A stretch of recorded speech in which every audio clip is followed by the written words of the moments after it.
স্বাগত আপনাকে সমকালীন ঘটনা নিয়ে আরটিভির সরাসরি আলোচনা অনুষ্ঠান নিটোল টাটা আওয়ার ডেমোক্রেসি দেখার জন্য সঙ্গে আছি আমি সেলিম আমরাও খান। দর্শক, আজ আমাদের আলোচনার বিষয় কোন পথে রাজনীতি, আর এই বিষয়ে আলোচনা করবার জন্য আজ স্টুডিওতে উপস্থিত আছেন বাংলাদেশ আওয়ামী লীগের কেন্দ্রীয় কার্যনির্বাহী সংসদের সদস্য অ্যাডভোকেট ABM রিয়াজুল কবির কাউসার, রয়েছেন সিপিবির কেন্দ্রীয় কমিটির সম্পাদক রুহিন হোসেন প্রিন্স এবং বিএনপির সহ সাংগঠনিক সম্পাদক খন্দকার মাসুকুর রহমান মাসুক। আসবার জন্য আপনাদের তিনজনকেই স্বাগত। দর্শক, আপনি আলোচনায় অংশ নিতে পারেন টেলিভিশনের পর্দায় দেখানো নম্বরে ফোন করে আপনি প্রতিক্রিয়া দিতে পারেন, মতামত জানাতে পারেন, প্রশ্ন করতে পারেন। অনুষ্ঠানটি ইউটিউবে দেখতে পারেন, আর ফেসবুকে সরাসরি দেখতে ভিজিট করুন facebook.com/RTV অনলাইন। আজকের আলোচনা বিষয় কোন পথে রাজনীতি। দর্শক, আপনারা জানেন গত 30 ডিসেম্বর একাদশ জাতীয় সংসদ নির্বাচন অনুষ্ঠানের পর রাজনৈতিক অঙ্গনে নানা রকম মেরুকরণ দেখা দিয়েছে এবং ভোটের যে ফলাফল তা নিয়ে প্রধান বিরোধী দল, বিশেষ করে মাঠের বিরোধী দল যেটি আছে বিএনপি, তাদের পক্ষ থেকে অভিযোগ উত্থাপন করা হয়েছে। জাতীয় ঐক্য ফ্রন্ট অভিযোগ উত্থাপন করেছে। আজ বিএনপি বিক্ষোভ মিছিল করেছে নতুন নির্বাচনের জন্য এবং এই ফল বাতিলের জন্য। অন্যদিকে ওবায়দুল কাদের বলেছেন যে জাতীয় সংলাপের কথা ঐক্য ফ্রন্ট বলছে এটি হাস্যকর এবং যেটি তাদের দাবি সেটি সংসদে এসেই বলতে পারেন। অন্যদিকে বাম গণতান্ত্রিক মোর্চা আজ প্রেস কনফারেন্সে গণশুনানি করেছে, সেখানে তারা এই ভোটকে প্রত্যাখ্যান করেছে এবং বলেছে এটি হচ্ছে একটি ভুয়া নির্বাচন। অন্যদিকে নানা রকম প্রতিক্রিয়া চলছে নির্বাচনের ফলাফল নিয়ে, যেহেতু ওবায়দুল কাদের বলেছেন যে নির্বাচন সুষ্ঠু হয়েছে এবং জাতীয় সংসদে এসেই তাদেরকে কথা বলতে হবে। আলোচনা করবার জন্য তিনজন আলোচক। প্রথমেই আহ্বান করব খন্দকার মাসুকুর রহমান মাসুক। আমি আপনার দৃষ্টি আকর্ষণ করছি, যে নির্বাচনটি অনুষ্ঠিত হয়ে গেল এর ভিতরে আপনারা নানা রকম কর্মসূচি দিয়েছেন এবং বিশেষ করে 3টি কর্মসূচি আমরা শুনতে পাচ্ছি যেটি আপনাদের পক্ষ থেকে বলা হয়েছে। সেটি হচ্ছে যে নির্বাচনের ট্রাইব্যুনালে মামলা করার একটি প্রক্রিয়া আছে এবং আপনাদের ভাষায় কোট আনকোট যেখানে ক্ষতিগ্রস্ত এলাকা হয়েছে, সহিংসা প্রবণ এলাকা, সেখানে আপনারা যাওয়ার কথা বলেছেন। এই বিষয়গুলিকে আপনারা কিভাবে কেন করছেন? এই বিষয়গুলোকে যেখানে সংসদে আপনারা আসন পেয়েছেন সেখানে আপনারা শপথ নিচ্ছেন না, তারপরে এই আন্দোলনের প্রক্রিয়া করছেন, এর ভবিষ্যৎ কি দাঁড়াচ্ছে? Thank you so much. আপনার শেষ কথা দিয়ে শুরু করতে চাই। আপনারা বলছেন সংসদে আমরা আসন পেয়েছি। আমরা সংসদে আসন পাইনি, আমাদেরকে আসন দেওয়া হয়েছে। ওয়ান, আসল কথায় যাই, কোন পথে রাজনীতি, এটার সমাধান টানতে হলে 30 তারিখ নির্বাচন মুখ্য বিষয়, এটা আলোচনার বিষয় হয়ে দাঁড়ায়। 1973 সন থেকে এই পর্যন্ত বাংলাদেশে যতগুলো জাতীয় সংসদে নির্বাচন হয়েছে, সকল সংসদ নির্বাচনের ভুল ত্রুটি যা থাকবে সব মিলিয়ে একত্র করলে এই 30 তারিখে তার চেয়েও বেশি হয়েছে। আমি দীর্ঘ 9 বছর স্বৈরাচার এরশাদ বিরুদ্ধে আন্দোলন সংগ্রাম করেছি, রাজপথের মাঠের কর্মী। আমি পিচ ঢালা রাজপথের মিছিল করেছি, আমি নিজে হাতে পোস্টার লাগিয়েছি, আমি স্লোগান ধরেছি, আমি মাইকিং করেছি। আমি সেখান থেকে উঠে আসা একজন কর্মী বিএনপির। এখন আমি বলতে চাই, এরশাদ বিরুদ্ধে আন্দোলনের নির্বাচনের প্রশমন বলেছি, ভোট ডাকাতি বলেছি, সন্ত্রাস বলেছি, কোনোটাই এই 30 তারিখের ব্যাপারে নির্বাচনের প্রশ্নে আমি ব্যবহার করতে পারি না। সবকে ছাড়িয়ে গিয়েছে এই 30 তারিখের নির্বাচন। স্বাধীনতা উত্তর বাংলাদেশে কোনো নির্বাচনই আগের রাতে সংগঠিত হয়নি। সবচেয়ে মজার বিষয়, 30 তারিখে নির্বাচন 29 তারিখ আপনারা বলছেন যে আগের রাতে নির্বাচন হয়েছে। আপনারা যে অভিযোগ উত্থাপন করেছেন এর প্রমাণটা কি আছে বা এই পর্যন্ত কোনো প্রমাণ আপনারা হাজির করতে পেরেছেন কিনা? আবার রিপিট করেন, সরি। আপনারা বলছেন যে আগের রাত্রে নির্বাচন হয়ে গেছে, ভোট হয়ে গেছে, আপনাদের পক্ষ থেকে বলা হয়েছে। এরকম একটা প্রমাণ আপনারা উত্থাপন করতে পেরেছেন কিনা আপনাদের? আমি 300 আসনের প্রমাণ দেওয়ার সময় আমার নাই, আমি দিতে পারি, বাট এ বিষয়ে আপনার সামনে স্পষ্ট আমি বলতে চাই, যেহেতু আমার বাড়ি গেটার ফরিদপুর সদর আসনে চৌধুরী কামাল ইবনে ইউসুফ একাধিকবার এমপি হয়েছেন, মন্ত্রী হয়েছেন। উনি 2008 সালে সর্বশেষ যে নির্বাচনে আমরা অংশগ্রহণ করেছিলাম, সেই নির্বাচন উনি মনোনয়ন পাননি। উনি স্বতন্ত্র ইলেকশন করেছিলেন, মনোনয়ন পেয়েছিলেন 4 দলীয় ঐক্য জোটের থেকে আলী আহসান মোহাম্মদ মুজাহিদ, জামাতের সেক্রেটারি জেনারেল। সেই নির্বাচনে কামাল ইবনে ইউসুফ সাহেব ৮৬,০০০ ভোট পেয়েছেন। এই নির্বাচনে ওনার জামানত বাজেয়াপ্ত হয়েছে, নাম্বার 1। নাম্বার 2, পার্শ্ববর্তী আসন যেখানে সাজেদ চৌধুরী নির্বাচিত হয়েছেন, কে এম ওবায়দুর রহমান এখানে এক নেতৃত্ব দিতেন এক সময়, তার মেয়ে নির্বাচন অংশগ্রহণ করেছেন। জীবনের প্রথম এই মেয়ে, আমার রাজনৈতিক গুরু ছিলেন কে এম ওবায়দুর রহমান। আমি হাজারো বার নরকান্দা গিয়েছি, সেখানে আওয়ামী লীগ অনেক বর্তমানে অনেক এখন ডাকসাহিত্যের নেতা ওবায়দুর রহমানের শিষ্য ছিলেন। আমি শ্রদ্ধা রেখেই বলি, সেই নির্বাচনে ওনার মেয়ে যখন প্রথম নির্বাচন করে, আমি কখনো তার মেয়েকে আগে যেতে দেখিনি আসনে। পরাজয় বরণ করেছেন ৭৫,০০০ ভোট পেয়ে উনি পরাজয় বরণ করেছিলেন সাজেদ চৌধুরী, শ্রদ্ধেয় সাজেদ চৌধুরীর কাছে। সেখানে এবার ওনার জামানত বাজেয়াপ্ত হয়েছে। না, এটি তো আপনার ধারণা বলছি না, আমি বলছি যে আপনাদের প্রমাণটা কি আছে যে আপনারা বলছেন যে আমি অসংখ্য প্রমাণ দিতে পারি।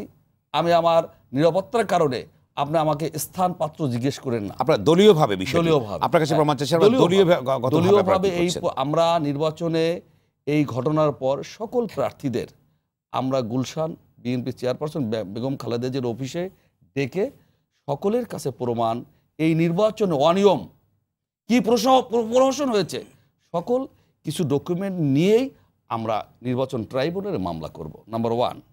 নাম্বার 2, এই নির্বাচনে এদেশের জনগণের 16 কোটি মানুষের আকাঙ্ক্ষার প্রতিফলন তো হয়ই নাই, বরঞ্চ তারা এটাকে ঘৃণা ভরে প্রত্যাখ্যান করেছে।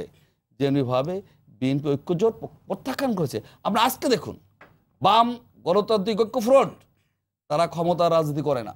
আমরা তাদের কাছে আমি বলি তারা ক্ষমতা রাজনীতি করে না। তারা 150 প্লাস মাইনাস, আমার ভুল হতে পারে, আসনে প্রতি প্রার্থী দিয়েছিলেন। তারা বলেছেন এটা নির্বাচন হয় নাই, এটা ডাকাতি হয়েছে। যেটা স্বাধীন বাংলাদেশের ইতিহাসে এরকম ভোট ডাকাতি কখনো হয়নি, আগের রাতে ভোট হয়ে যায়নি। প্রশাসন এই ব্যাখ্যা আমি পরবর্তীভাবে আমি দেব। আমি আবার আসবো রহিন হোসেন প্রিন্স, আপনার কাছে আমি যাই, যেহেতু মাসুক যে কথা বলেছেন যে আপনারা আজকে একটি গণশুনানি করেছেন এবং সেখানে এই নির্বাচনকে কলঙ্কিত বলেছেন, আপনারা এর ব্যাখ্যাটা কি আছে? বিশেষ করে যেখানে যেটা মাসুক বলবার চেষ্টা করলেন যে তারা প্রমাণ সংগ্রহ করার চেষ্টা করছেন, সেক্ষেত্রে আপনারা কিভাবে নিশ্চিত হলেন যে এই নির্বাচনটি বিতর্কিত হয়েছে? আপনার প্রমাণটা কি আছে? ধন্যবাদ আপনাকে। দেখুন, আমি একটু অন্য ভূমিকা দিয়ে শুরু করি। এটি হচ্ছে বাংলাদেশটা মুক্তিযুদ্ধের মধ্য দিয়ে তো আমরা স্বাধীন দেশে পরিণত হয়েছি, জানা কথা।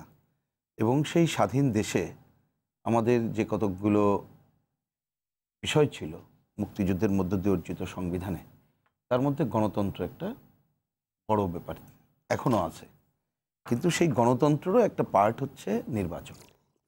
কিন্তু আমরা মুক্তিযুদ্ধের পরে এ পর্যন্ত যেটা দেখে আসলাম, দুই একটা নির্বাচন বাদ দিয়ে অধিকাংশ নির্বাচনগুলো ছিল প্রশ্নবিদ্ধ, কলঙ্কিত, ভোট ডাকাতির ভুয়া নির্বাচন।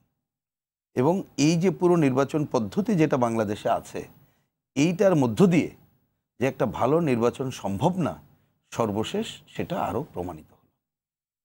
এখন আপনি যে প্রমাণের কথা আগে আসছে, আমি যার জন্য আগের কথাটা বলছি, আপনি একটা ঘটনার ইয়েস নো দেখলে সেটা কিন্তু দেখতে পারবেন না, পুরো নির্বাচন ব্যবস্থাটাই দেখতে হবে। সেই নির্বাচন ব্যবস্থা একটা ভালো নির্বাচন উপহার দিতে পারে নাই। তার আরও বড় কারণ, ওই যে আপনি এখানে তো শিরোনাম পড়ছেন কোন পথে রাজনীতি, আমি এখানে দেখছিলাম রাজনীতিতে এখন দুর্বৃত্তায়িত। এই দুর্বৃত্তায়িত করার ক্ষেত্রে যাদের অবদান তাদের জয় জয়াকার, এবং সেটা করার জন্য ক্ষমতা একটা ফ্যাক্টর, এবং ক্ষমতায় থাকার জন্য যা যা করার তাই করতে হয়। রাষ্ট্রযন্ত্রকে ব্যবহার, দুর্বৃত্তকে ব্যবহার, অন্য সব কিছুকে ব্যবহার, ভোট ডাকাতি করা, সব কিছুই করার সেই জায়গাটাই কিন্তু চলে আসছে। পরিস্থিতিটা ওই রকম একটা জায়গায় আমরা পৌঁছেছি। এবং এত খারাপ জায়গায় এইবারের আমরা যেটা দেখলাম সেটা হচ্ছে যে, আপনি জানেন যে নির্বাচনের আগে একটা সাধারণ দাবি ছিল যে একটা হচ্ছে এই নির্বাচন কমিশনকে পুনর্গঠন করতে হবে, একটা ছিল যে সংসদ ভেঙে দিতে হবে, একটা ছিল দল নিরপেক্ষ তদারকি সরকারের অধীনে নির্বাচন করতে হবে। আর আমাদের দিক থেকে, বামদের দিক থেকে এর বাইরেও ছিল নির্বাচনে যাতে সমসুযোগ হয় তার জন্য এখানে নির্বাচন ব্যবস্থার আমূল সংস্কার করতে হবে, সংখ্যানুপাতিক নির্বাচন পদ্ধতি সহ পুরো ব্যবস্থার সংস্কার করতে হবে, সেইটা না হলে ভালো নির্বাচন হবে না, এই কথা ছিল। সর্বশেষ প্রমাণ কি? প্রমাণের কথা বলছেন, আমাদের প্রার্থী ছিল এটা বাম গণতান্ত্রিক জোটের প্রার্থী। আমরা এবার বাংলাদেশে সিপিবি, বাম গণতান্ত্রিক জোটের অন্যতম একটা সংগঠন, আমরা নির্বাচনে নেমেছিলাম ভীষণ মুক্তিযুদ্ধ ৭১ বাস্তবায়ন এই স্লোগানকে সামনে রেখে। আমরা বলেছিলাম 4 বিপদ থেকে দেশকে মুক্ত করা দরকার। একটা হচ্ছে লুটপাটতন্ত্র, একটা হচ্ছে আপনার গণতন্ত্রহীনতা, একটা হচ্ছে সাম্প্রদায়িকতা, একটা সাম্রাজ্যবাদ। এর থেকে মুক্ত করার স্লোগান নিয়ে আমরা নির্বাচনে নেমেছিলাম। আমাদের যে 131 জন প্রার্থী ছিল, আজকে আমরা তাদেরকে ডেকে এনেছিলাম। ওই যে কথায় কথায় বলে প্রমাণটা কি, এখন এই প্রমাণের মনে পড়লো, আমি যে অঞ্চলে থাকি একবার একজন একটা ছিনতাই হয়ে গেছিল, উনি মামলা করেছিলেন। এরপরে আরেকবার যখন ছিনতাই হলো, আমি শোনার পরে বললাম মামলা করেন। কয় ভাই মামলার আর যাবো না। কেন? ওই ছিনতাই হয়েছে দেখলে আমার টিআইপি প্যারেডে নিয়ে যাবে, এই জায়গায় নেবে, সে জায়গায় নেবে, প্রমাণ করতে হবে। ওই প্রমাণ করা যাবে না, আচ্ছা গেছে গেছে যাক, থানায় গেলে আর এক ভেজাল। তো এখন সংকটটা এমন, এইবারে ভোট ডাকাতি এবং চুরি এমনভাবে সংগঠিত হয়েছে, আপনি অনেক কিছু প্রমাণ নর্মালি পাবেন না। আমি খালি ছোট করে একটা বলে দিই, আমরা নির্বাচনের শুরুতে বাম গণতান্ত্রিক জোটের পক্ষ থেকে আমি তার দায়িত্বপ্রাপ্ত লোক হিসাবে নির্বাচন কমিশনের কাছে 32টি অভিযোগ দিয়েছিলাম। প্রথম দিকে তার কোনো সুরাহা তারা করতে পারেনি। আমাদের যে 31 জন প্রার্থী ছিল, আজকে তাদেরকে ঢাকায় আমরা একটা উন্মুক্ত গণশুনানিতে নিয়ে এসেছিলাম। তাদের কাছ থেকে আমরা শুনেছি। আজকে কিন্তু আমাদের কোনো নেতা কোনো বক্তৃতা করার নাই। আমাদের যিনি সমন্বয়ক, তিনি একটা সূচনা বক্তৃতা শেষে তিনি এই কথা বলেছেন, আমরা যা শুনলাম এইটাকে ধরে জনগণের সাথে, বিভিন্ন শ্রেণী পেশার মানুষের সাথে মত বিনিময় করে আমরা পরবর্তী কর্মসূচি নির্ধারণ করব। এই 131 জনের মধ্যে আজকের এই গণশুনানিতে 82, আমি আসছি, এটা শেষ করি তাহলে হয়ে যাবে। 82 জনের যে কথা শুনলাম, তারা যে ভয়াবহ চিত্র নির্বাচনের আগে থেকে শুরু হওয়া, নির্বাচনের দিন এবং নির্বাচনের পরে তুলে ধরলেন, তাতে আমাদের কাছে এটা প্রতীয়মান হয়েছে যে ভোট যা হওয়ার আগেই হয়ে গেছে, 30 তারিখে প্রকৃতপক্ষে জনগণ ভোটাধিকার বঞ্চিত হয়েছে, যেটা আমাদের গণতন্ত্রের জন্য যতটুকু এই নির্বাচনী গণতন্ত্রের যে ধারাটা ছিল, যেটা আগে আমরা দেখছি জিয়াউর রহমান আমলে হানা ভোটের মধ্য দিয়ে এর দুরবস্থা দেখেছি, এরশাদ আমলে দেখেছি, আমরা এই আমলে দেখলাম, সেইটাই আর একটা কলঙ্কজনক অধ্যায়। ওই ধারায়, জিয়া এরশাদের ওই ধারায় আর একটা কলঙ্কজনক অধ্যায়ের রচনা হলো। সুতরাং এইটা আমরা মনে করি আমাদের দেশের মানুষের জন্য, মানুষকে বঞ্চিত করার যে ঘটনাটা ঘটলো, সেটা আমাদের বাংলাদেশকে অগ্রগতির জন্য একটা বড় প্রতিবন্ধকতা হয়ে আছে বলে আমরা মনে করি। ধন্যবাদ।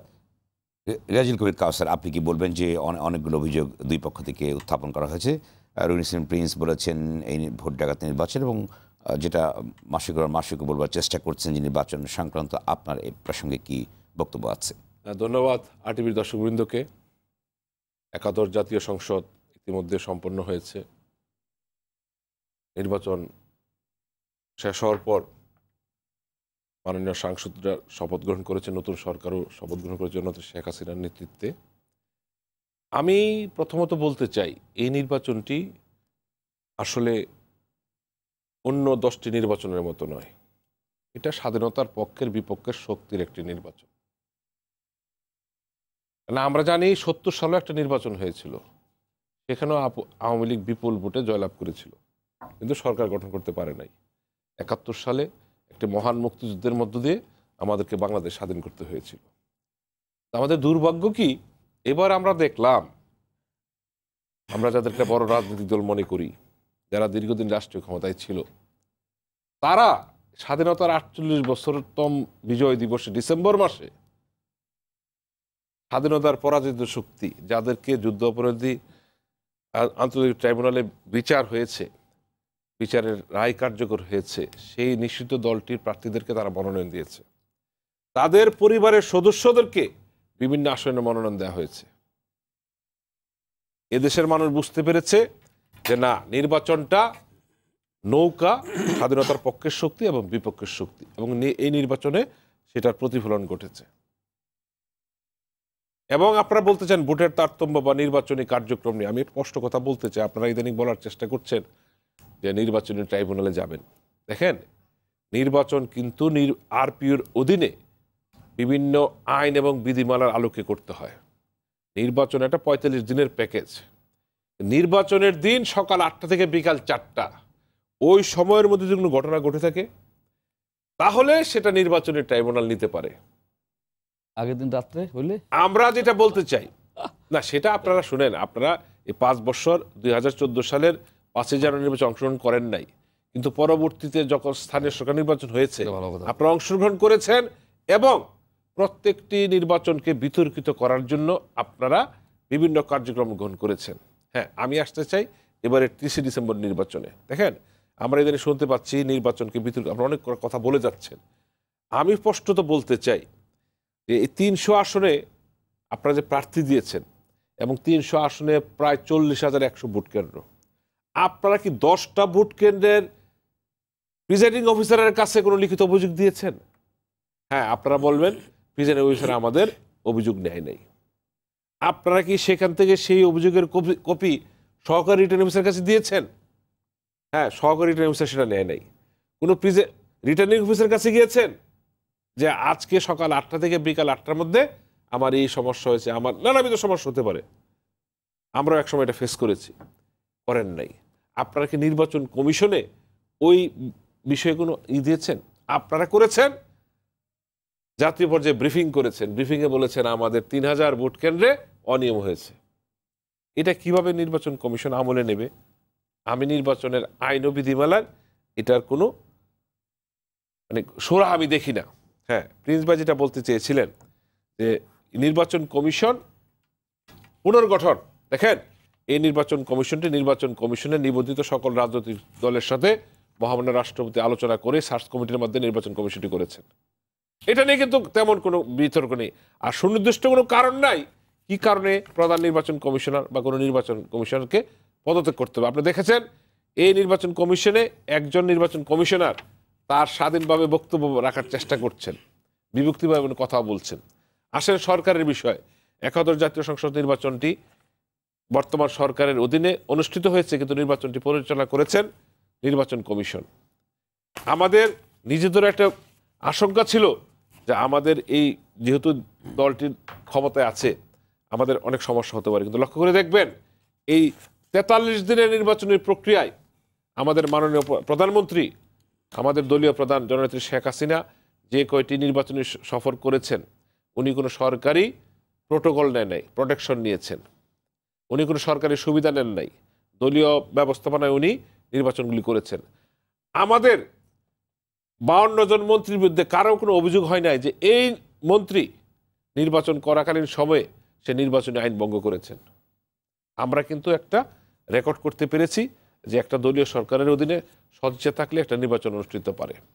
যেহেতু কোনো দল, আপনারা অনেক অভিযোগ করেছেন, কিন্তু আমাদের কোনো মন্ত্রী এমপির বিরুদ্ধে আপনারা কোনো অভিযোগ দাঁড় করাতে পারেন নাই। অর্থাৎ তারা নির্বাচনী আইন এবং বিধিমালা মেনেই এই নির্বাচনে অংশগ্রহণ নিয়েছে এবং নির্বাচনটি সুসম্পন্ন হয়েছে।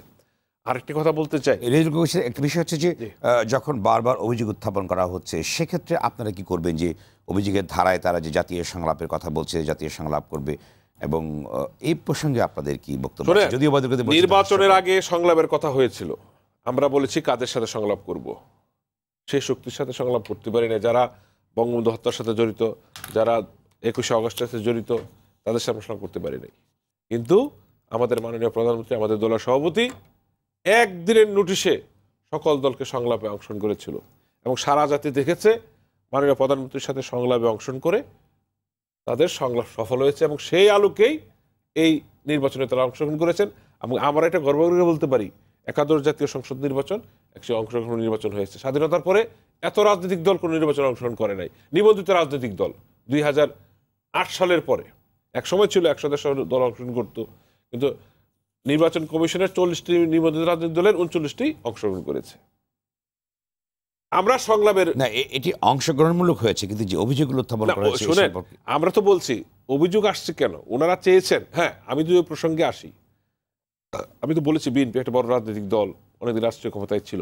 এই নির্বাচনে ওনারা কি করেছেন? ওনারা কোনো নির্বাচনী কার্যক্রম চালিয়েছেন? অভিযোগ করেছেন। ওনারা পোস্টার লাগিয়েছেন?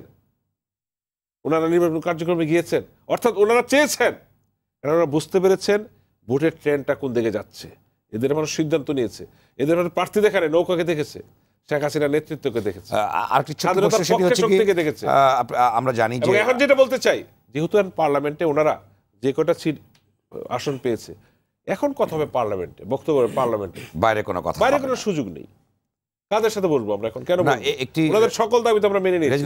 স্যার, বিভিন্ন সময় আপনাদের পক্ষ থেকে আগে বলা হতো যে আপনারা কোনো সংলাপে যাবেন না, আপনারা আগেই বলেছেন, কিন্তু তার পরবর্তী পর্যায়ে আমরা দেখতে পেলাম যে জাতীয় ঐক্য ফ্রন্টের সঙ্গে আপনারা সংলাপে বসেছেন। এমন কোনো ড্রামাটিক ঘটনা ঘটার সম্ভাবনা আছে কিনা যে মুহূর্তে তারা একটি? না, সেটা সময় বলে দেবে এবং প্রস্তাবনা বলে দেবে, কি কারণে বলবো, এজেন্ডা বলে দেবে, সময় বলে দেবে। নির্বাচনের আগে বলেছিল আমরা নির্বাচন নিয়ে কথা বলতে চাই, মাননীয় প্রধানমন্ত্রী ওদের কথা শুনেছেন এবং শোনার পর ওনারা সকল দল নির্বাচনে এসেছেন।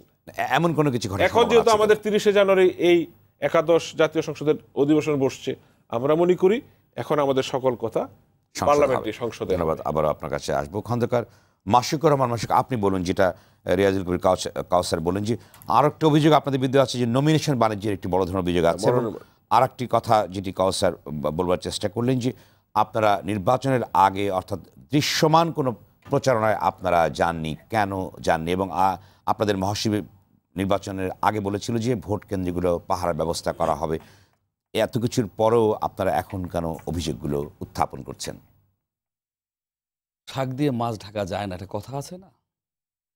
বিএনপি নির্বাচনে মনোনয়ন বাণিজ্য করেছে এই কথা বলে 30 তারিখে বাংলাদেশে নির্বাচনের নামে যে নাটক রচনা হলো, এটাকে ঢাকা যাবে না। আমি আপনাকে বলতে চাই, অংশগ্রহণমূলক সকল দল অংশগ্রহণ করলে প্রচারণা দৃশ্যমান হলো না কেন আপনাদের প্রচার? যেটা আপনি এখান থেকে কয়েক গজ দূরে এনটিভির পাশে একটি বড় নৌকার প্রতীক দেখবেন, আলোকসজ্জা দিয়ে তৈরি। নির্বাচন কমিশন বলছেন নির্বাচনের পর এগুলো ভেঙে ফেলার ক্ষমতা, সাহস কারো আছে কোনো প্রশাসনের? বিএনপির কোনো নেতা কর্মী পোস্টার টানানো না, ইলেকশনের দিন আগের রাত্রে আমি সহ কেউ ঘুমাইতে পারে নাই বাড়িতে, এবং আমি আমার বাড়িতে যেতে পারি না, আমি প্রার্থী ছিলাম না। আমি বললাম না, আপনি চাইলে প্রমাণ চাইলে প্রমাণ দিতে পারি। প্রসঙ্গ ছিল মনোনয়ন বাণিজ্য। না, এটা তো এখন এস্টাবলিশড। আপনারা 5 জনকে মনোনয়ন দিয়েছেন, যে 5 কোটি, যে 6 কোটি, যে 8 কোটি, যে 10 কোটি নির্বাচন করতে পেরেছেন। এইটা ডিসাইডেড ব্যাপার এখন সারা বাংলাদেশে। এইটা একটা অমূলক কথা।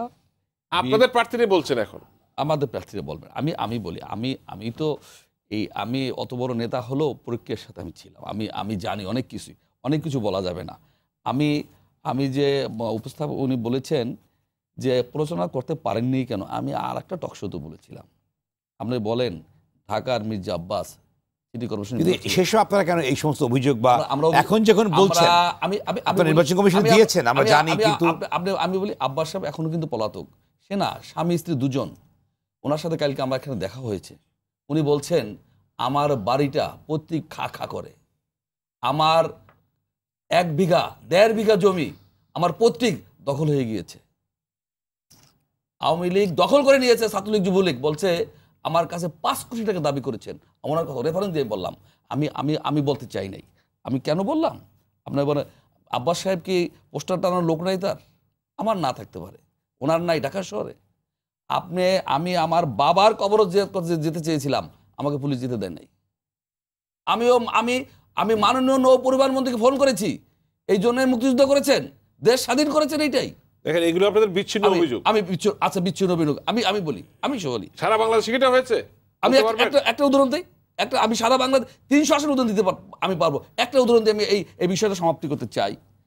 আমি নির্বাচনে আমার জীবন যৌবন আমার রাজপথে কেটেছে। আপনাদের ভাববার বাইরে আমি কোন মাপের কর্মী ছিলাম, মাঠের কর্মীর মধ্যে। আমি বললাম না, আমি নিজে মাইকিং করেছি। আমি এই নির্বাচনে আমি নিজে ভাবছি পুলিশ প্রশাসন, বিডিআর, র্যাব, অ্যাডমিন ক্যাডারের লোক সব বিবেকহীন। এদের বিবেক একটুও নাড়া দেয় নাই। এর আগের দিন রাত্রে কি করেছে? 16 কোটি মানুষের সাথে প্রতারণা করেছে। কিন্তু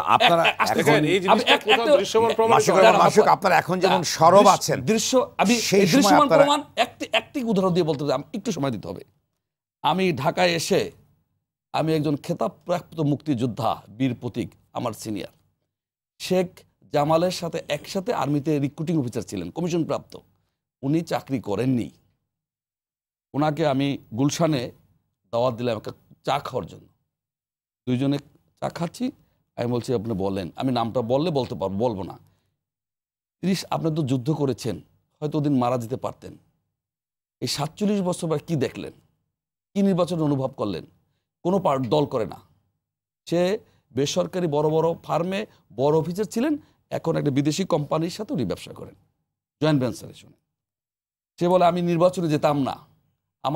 উনি ওনার এলাকায় কলেজ, মাদ্রাসা, মসজিদ এগুলোর উনি সভাপতি।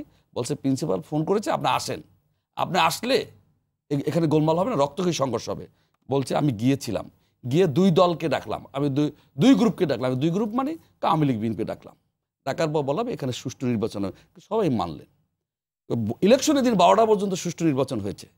হওয়ার পর বলছে আমরা এলাইট পার্সন সামনে চেয়ার নিয়ে বসছি, ইলেকশনের নির্বাচনের ক্যাম্পে দূরের থেকে, কেন্দ্রের থেকে বলছে 12টার দিক বিডিআরের একটা জিপ ভ্যান, একজন জিপে বিডিআর নাই না তখন ইলেকশনের সময়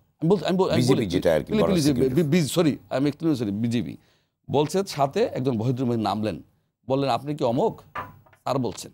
আমরা স্যার বলছে তো আপনি এলাকায় মসজিদ মাদ্রাসা অনেক কিছু করেছেন। বলছে আপনি চা খান?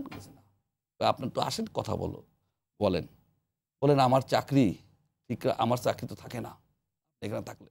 বলে আমি তো কোনো কিছু করছি না, আমি স্ক্রিন করছি না। না আপনি প্লিজ একটু চলে গেছেন।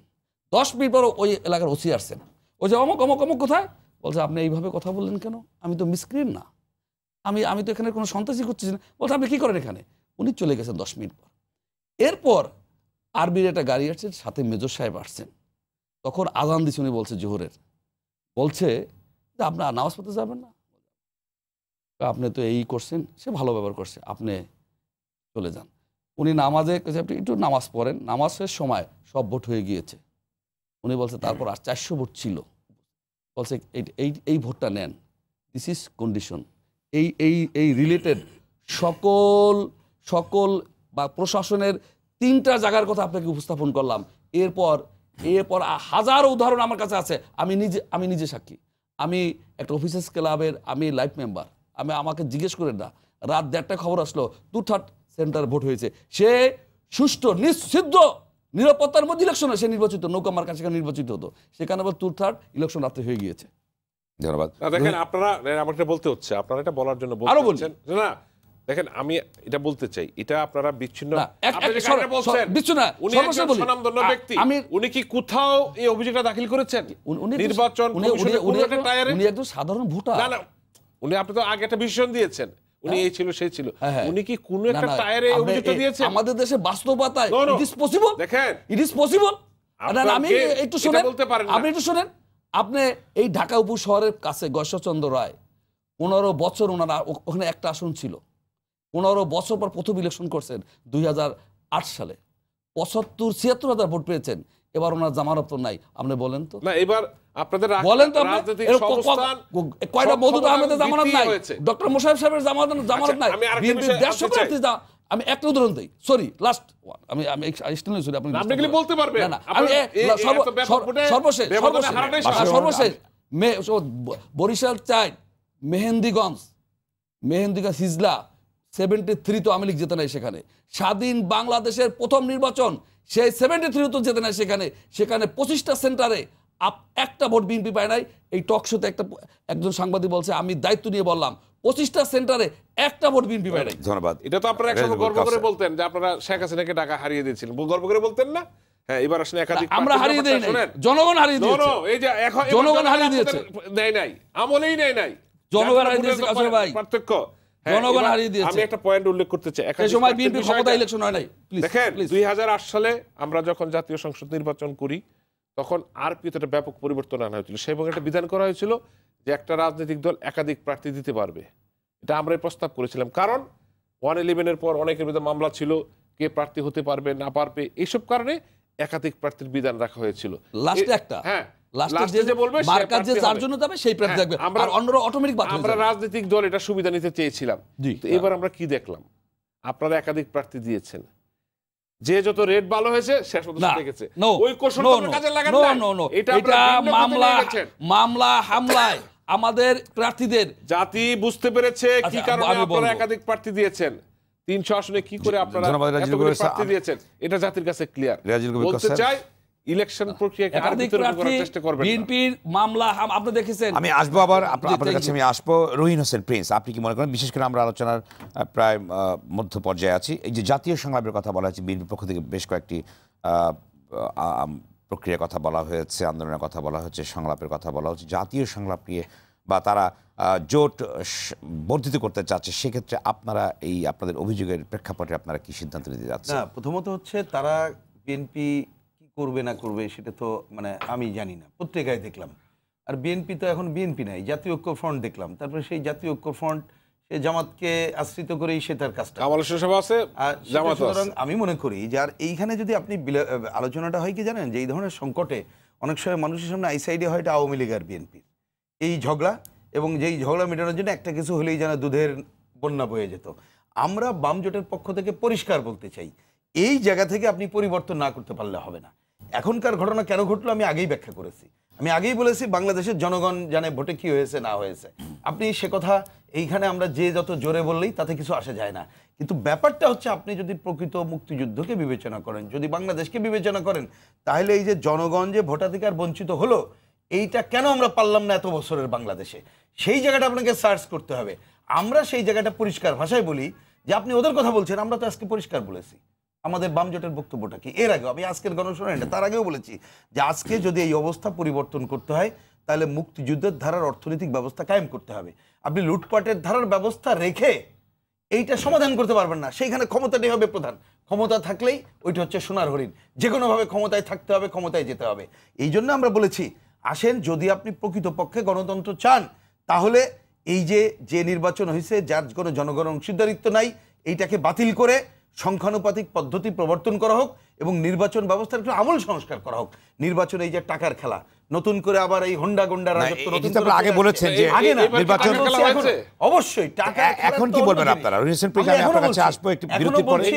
আপনি এইরকম হ্যাঁ স্লোগান তো মনেই হবে নিঃসন্দেহে, এটা তো স্লোগান বটেই, কিন্তু আপনি এই জায়গা থেকে যদি না আসতে পারি তাহলে আমরা জনগণের ভোটাধিকার নিশ্চিত করতে পারবো না। আমি খালি এই পার্টি এই কথাটা আপনার কাছে আমি আবারও আসবো, একটু বিরতি পরে আবারও আসবো। দর্শক, সময় হলে বিরতির, আপনারা দেখছেন আলোচনা অনুষ্ঠান নিটোল টাটা আওয়ার ডেমোক্রেসি। ফিরছি শীঘ্রই, সঙ্গেই থাকুন।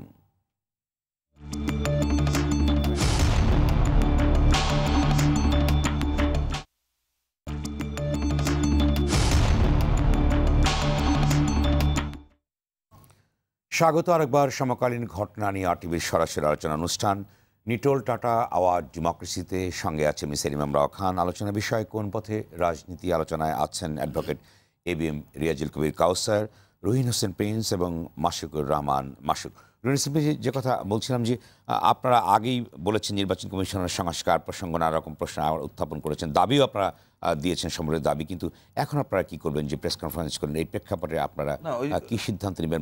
কোন দিকে যাবেন আপনারা? বললাম যে আজকের গণশুনানিতে আমরা প্রথমেই যে প্রতিক্রিয়া ব্যক্ত করেছিলাম সেটা আরো প্রমাণিত হলো। আমাদের প্রার্থীরা দেশ ও জাতির সামনে এই কথা তুলে ধরেছেন। সুতরাং আমাদের সামনে লড়াই, আমরা নির্বাচনকে সামনে রেখে যেটা বলেছিলাম যে আমাদের এই ভোটাধিকারের লড়াই একসাথে ভাতের লড়াই। ভাতের শব্দটা এই যে জনগণের এই যে রুটি রুজির সংগ্রামের এই লড়াইটাকে আমরা বেগবান করব। নির্বাচনের ব্যাপারে আমাদের পরিষ্কার, আমাদের কাছে এটা আরও প্রমাণিত হলো মুক্তিযুদ্ধের মধ্য দিয়ে অর্জিত এই বাংলাদেশে এত বছরে যে পয়েন্টগুলো প্রমাণিত হইল, যেমন এই ধরনের দলীয় সরকারের অধীনে কোনো ভালো নির্বাচন হতে পারে না। আমরা নির্বাচন যে কমিশন তাকে কোনো প্রতিষ্ঠান হিসেবে গড়ে তুলতে পারিনি, সুতরাং একটা তাকে প্রতিষ্ঠান হিসেবে গড়ে তুলতে হবে। আমাদের কাছে এটা প্রমাণিত হলো যদি আমরা নির্বাচনকে এই জাতীয় সংসদ নির্বাচনের সংখ্যানুপাতিক পদ্ধতি প্রবর্তন না করতে পারি তাহলে এই জাতীয় সংসদ এবং স্থানীয় সরকার পরিষদকে পৃথক করার কাজটা করতে পারবো না, টাকার খেলামুক্ত করতে পারবো না, এবং এই নির্বাচনে যে সকলের যে অংশগ্রহণ নিশ্চিত করা, খালি ভোটে না, তার যে তার বক্তব্যের জায়গা এবং জনগণের কথা তুলে ধরার জন্য তার জায়গায়, এগুলো পারবো না।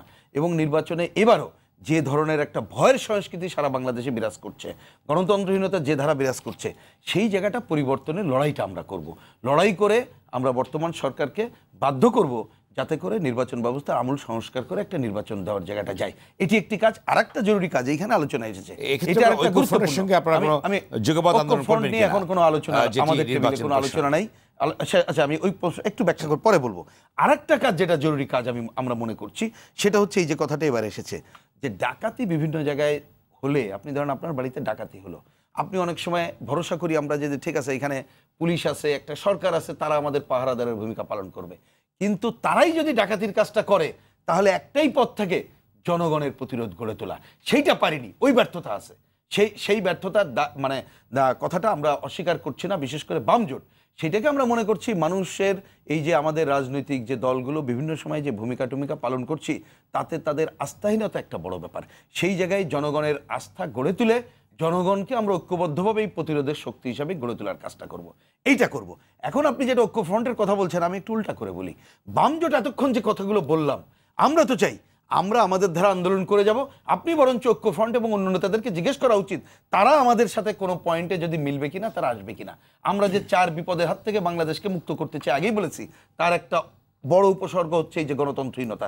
সেটার জন্য লড়াই করব, কিন্তু একই সাথে আমরা লুটপাটতন্ত্রের বিরুদ্ধে লড়াই করব, সাম্প্রদায়িকতার বিরুদ্ধে লড়াই করব, অনেক বড় ক্যানভাস। এই ক্যানভাস ছাড়া তো মানুষের মুক্তির জায়গা নেই। আমরা টোটালিতে মানুষের মুক্তির জায়গাটা ওই লড়াইটা করি। এবং নির্বাচন, এই যে এই ভাই একটা কথা বললেন, এইটাও খুব কারেক্ট কথা না, আমি এটা বলি, আমরা অবশ্যই ক্ষমতায় যাওয়ার জন্য নির্বাচন করি, কিন্তু এই নির্বাচনের মধ্যে দিয়ে খালি ক্ষমতায় গেলেই মানুষের সব অধিকার আমরা বাস্তবায়ন করতে পারবো এটা মনে করি না, যদি মানুষের ওই অধিকারের অন্যান্য লড়াইটাকে আমরা শানিত না করতে পারি। সুতরাং টোটালিটিতে এই সংগ্রামে আমরা নেমেছি। আমরা দেশবাসীর ঐক্য চাই। আমরা অন্য ঐক্যর থেকে সবচেয়ে বেশি আকাঙ্ক্ষী জনগণ। তারা এতদিন দেখেছে দ্বিদলীয় ধারার রাজনীতি দেখেছে, তাদের পাল্টাপাল্টি দেখেছে, তাতে তাদের কোনো মুক্তি নাই। সুতরাং বাম বিকল্প শক্তির কাছে তারা আসুক।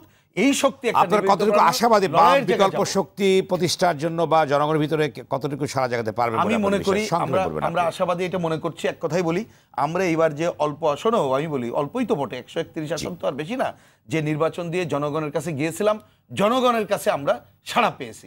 সুতরাং আমরা মনে করি যদি মোটামুটি আমরা একটা পরিবেশ পাই এবং আপনাদের সহ যারা দেশের ভালো চান তাদের যদি মদত পাই, আমরা এই বাম শক্তি আগামী দিনে বাংলাদেশেই প্রধান শক্তি হিসাবে আবির্ভূত হবে। এটাই আমরা মনে করি। ধন্যবাদ। রেজাউল কবির কাউসার। আচ্ছা, এখানে নির্বাচনের পরিবেশ নিয়ে অনেকগুলি কথা বলা হয়েছে, কিন্তু ওনারা কিন্তু কথাটা বলতে চাচ্ছেন না যে স্বাধীনতার পর যে 10টি নির্বাচন অনুষ্ঠিত হয়েছে, একাদশ এই জাতীয় সংসদ নির্বাচনে নির্বাচনী গোলযোগ সেই হারে কম হয়েছে, মানুষ হত্যা কম হয়েছে, আহত হয়েছে। কিন্তু দুর্ভাগ্যজনক এই নির্বাচনে যে 24 জন নেতাকর্মীর মৃত্যু হয়েছে, এর মধ্যে 19 জন আওয়ামী লীগের নেতাকর্মী, অঙ্গ সংগঠনের নেতাকর্মী। অর্থাৎ ওনারা বলতে চাচ্ছেন ওনারা কিছু করতে পারেন নাই, করেন নাই। ওনারা দেখেন, নির্বাচনের দিনের পরিবেশ তো আমরা মিডিয়াতে দেখেছি, এবং ওনারা নির্বাচনে নামার পর বিভিন্ন জায়গায় আমাদের নেতাকর্মীদের উপর, আমাদের মিছিলের উপর পেট্রোল বোমা মেরেছে। আইন শৃঙ্খলা বাহিনী কেন সক্রিয় হবে না? না হলে তো হতাহত বেড়ে যেত। আমরা সরকারে ছিলাম, কিন্তু সরকারের নির্বাচনকালীন সময়ে আমাদের সরকার তো কোনো সিদ্ধান্ত নেই। আমরা কিন্তু নির্বাচন কমিশনের কাছে গিয়েছি ব্যবস্থা নেওয়ার জন্য, যে আমাদের মিছিলে পেট্রোল বোমা মারা হয়েছে, আমাদের নেতাকর্মীকে হত্যা করা হচ্ছে। ওনারা কিন্তু শুরু করে দিয়েছিল। হ্যাঁ, আমি প্রথম যেটা বলেছিলাম, গণরোষে পড়ে ওনারা আর এই জায়গায় আসতে পারেন নাই, তাহলে আমাদের উপর ওনারা আক্রমণ চালাতেন। আরেকটি কথা মাসুদ ভাই বলার চেষ্টা করেছেন, ভোটের সংখ্যা দেখেন, আমাদের 8ম জাতীয় সংসদ 2008 সালের নির্বাচনে কিন্তু প্রায় 86% ভোট কাস্ট হয়েছিল, এবার 80% ভোট কাস্ট হয়েছে।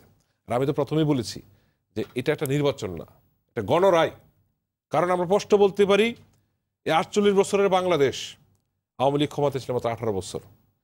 আমরা আরো স্পষ্ট করে বলতে পারি, এই জননেত্রী শেখ হাসিনা 2009 সালে রাষ্ট্রীয় পর এই 10 বছর যে উনি মেগা প্রজেক্টগুলি করেছেন, এক সময় আমরা স্লোগান দিতাম উন্নয়নের, এখন থেকে আমরা স্লোগান দিই না।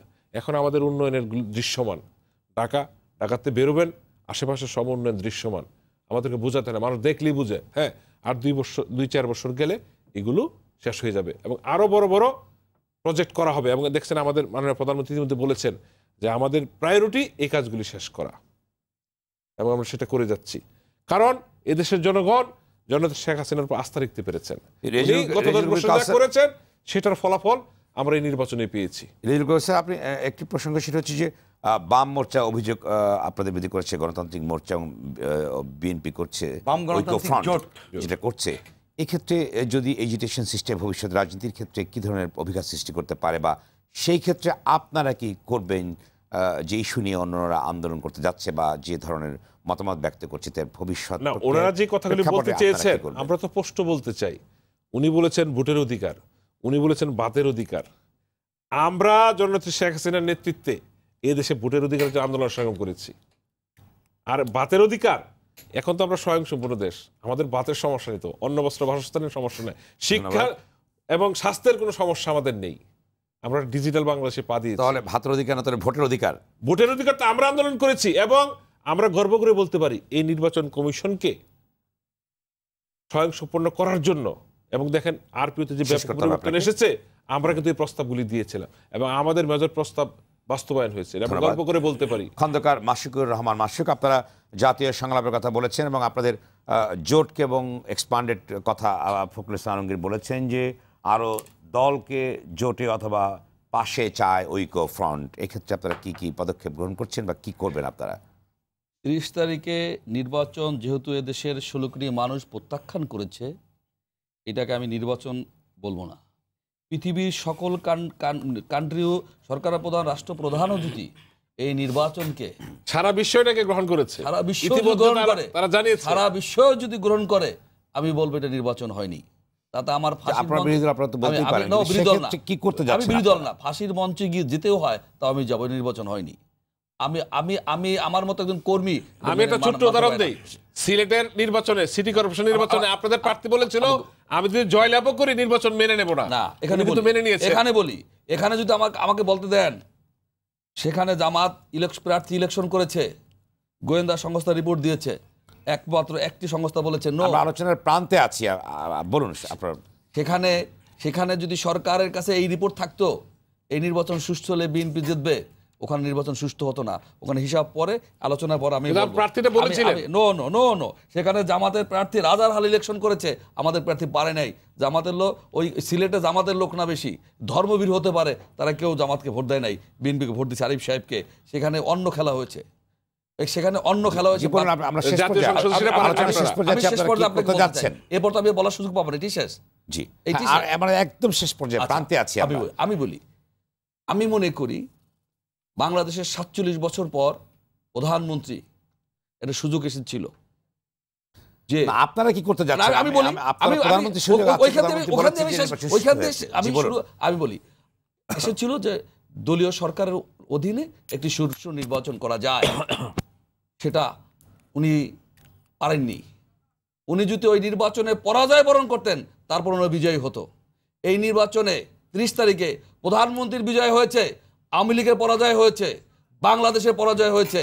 আমরা এই নির্বাচনকে 16 কোটি মানুষ মানে না, এবং এই সাথে যে কোনো সংগঠন না মানলে তাদেরকে নিয়ে আগামী দিনে আমরা যে দাবি করেছিলাম তত্ত্বাবধায়ক নিরপেক্ষ সরকারের আন্দোলনে নির্বাচন হবে এবং জনগণের প্রতিনিধি সংসদে থাকবে, এটাই আমরা চাই এবং সেটা বাস্তবায়ন হবে। লেনিনের সেই সর্বশেষ কথা দিয়ে বলতে চাই যে আমি হয়তো পারবো না, আমার বংশধররা পারবে, কিন্তু লেনিনের জীবদ্দশায় সেই বিপ্লব হয়েছে এবং ওনার নেতৃত্বে হয়েছে।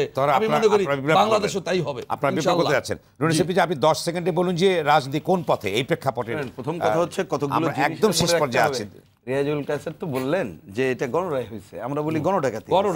আর এই যে ভাতের কথা, ভোটের অধিকার বলছেন, ভাত তো ভাত না, এখানে কর্মসংস্থান সহ আরো বিষয় জড়িত। গার্মেন্টস শ্রমিকদের কথা কান পেতে শোনেন, কি দাঁড়াচ্ছে? চালের দাম বাড়তেছে, কৃষক দাম পাচ্ছে না। সুতরাং আমরা মনে করি আজকে রাজনীতি এই যে দ্বিদলীয় ধারার যেখানে আছে, ওর থেকে বেরোয় আনার জন্য মানুষকে ঐক্যবদ্ধ করে বামজোট যে সংগ্রামে নামছে, এই সংগ্রামকে বেগবান করার মধ্য দিয়েই আমরা আমাদের বিকল্প শক্তি সমাবেশ করব এবং মুক্তিযুদ্ধের ধারায় বাংলাদেশকে অগ্রসর করব। ধন্যবাদ। কোনো অপশক্তি বাংলাদেশকে গণতন্ত্রহীন বাংলাদেশে চিরস্থায়ীভাবে থাকবে না। ধন্যবাদ এম রিয়াজুল কবির কাউসার, ধন্যবাদ খন্দকার মাশিকুর মাশিক আমাদের সময় দেওয়ার জন্য, ধন্যবাদ আপনাদের সবাইকে আলোচনায় অংশ নেওয়ার জন্য। দর্শক, আপনারা যারা অনুষ্ঠানটি টেলিভিশনের পর্দা এবং ফেসবুকে যে দেখছেন, আপনাদেরকে ধন্যবাদ জানিয়ে রেখে নিটোল টাটা আর ডেমোক্রেসি অনুষ্ঠানটি সপ্তাহে শুক্র, শনি এবং রবিবার সম্প্রচার হয়। দেখার আমন্ত্রণ। সবাই ভালো থাকুন, সুস্থ থাকুন, নিরাপদে থাকুন।